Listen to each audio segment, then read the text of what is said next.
வணக்கம். இப்ப விஜய் அரசியல் கட்சி தொடங்குனதுனால யாருக்கு பாதிப்பு அப்படின்னு பல பேர் சொல்றாங்க அப்படின்னாக்க, சீமான் அண்ணனுக்கு தான் பாதிப்பு அப்படின்னு சொல்றாங்க. உண்மையிலேயே விஜய் அரசியல் கட்சி தொடங்குனதுனால அது பெரும் லாபம் அண்ணன் சீமானுக்கு தான். ஏன்னா, இங்க இருக்கிற கட்சிகள் 2ஆ பிரிஞ்சு அதிமுகவுக்கும் திமுகவோடையும் கூட்டணியில இருக்காங்க. தனிச்சு ஒற்றை ஆளா மக்கள்கிட்ட மக்கள் பிரச்சனைகளை தொடர்ந்து பேசி பல திட்டங்களை மக்களுக்கு எதிரான இந்த நிலத்துக்கு எதிரான திட்டங்களை நிறுத்தி வச்சிருக்கிறதுல பெரும் பங்கே நாம் தமிழர் கட்சிக்கும் அண்ணன் சீமான் உறுதியா நின்ன நிலைப்பாடு தான், கொள்கை நிலைப்பாடு.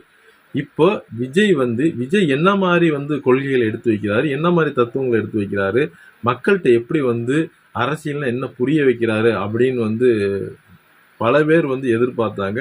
விஜய் இதுவரை அவர் தத்துவத்தையோ கொள்கையோ ஒண்ணுமே இல்லாம இந்த 2 திராவிட கட்சிகளும் என்ன நிலைப்பாடுல உள்ளதோ அதே நிலைப்பாடுல தான் விஜய் நிற்கிறார். இன்னைக்கு விஜய்க்கு இவ்வளவு கூட்டம் கூடலாம்.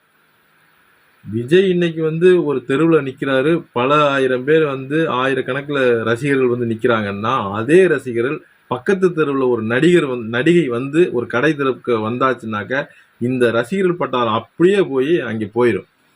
இதுதான் அவர்களுடைய மனநிலை. அவர்களுக்கு ஒரு கட்சினா என்ன, அரசியல், விஜய் ஒரு அரசியல் கட்சி தொடங்கிட்டாரு, ஒரு கொள்கை எதுவுமே கிடையாது. அவர்கள் விஜயோட ஒரு நடிகன் அப்படிங்கிற முறையில ஒரு ஆர்வமா போறாங்களே ஒழிய ஒரு அரசியல் கட்சியோட தொண்டர்களா அங்கே போய் நிக்கல. பல பேருக்கு விஜய் கட்சி தொடங்கிட்டாரு, அந்த கட்சியோட கொள்கை என்னன்னே தெரியாது. விஜயை பார்க்கணும், அதை தாண்டின ஒரு சிந்தனை அவர்களுக்கு இல்லை. விஜய் வந்ததுனால உண்மையிலே பெரும் லாபம் அண்ணன் சீமானுக்கு தான். ஏன்னா மக்கள் கவனிக்கிறாங்க. இன்னைக்கு இளைஞர்கள் எல்லாரும் முட்டாள்கள் இல்லை. விஜய் என்ன சொல்ல வர்றாரு. அப்ப அண்ணன் 15 ஆண்டுகளா சீமானண்ணன் அவர்கள் தனிச்சே நிக்கிறாரே, காரணம் என்ன?